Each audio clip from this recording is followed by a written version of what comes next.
Sabi niya, papaaral mo yung pinsan mo. Bakit? Wala ka bang tita? Wala ka bang tita? Wala ka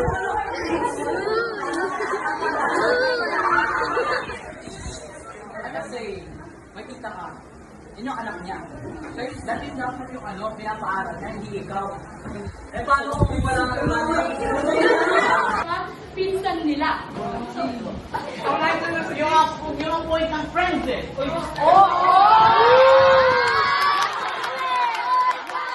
Pag-usapan. At saka dahil kung makapit ang pusla, malamang po hindi po kami parang mauusapan ko na maayos.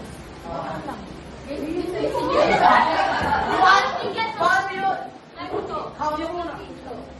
Paano kung mag-clear na family? Dapat ng anak, paano kung hindi maganda yung relasyon nila sa isang isa? Ano kung ganun din sa extended? Mas nagulo.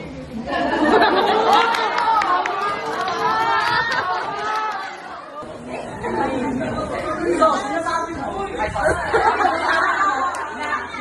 magandang asal ang tinuturo ng mga lola at lola.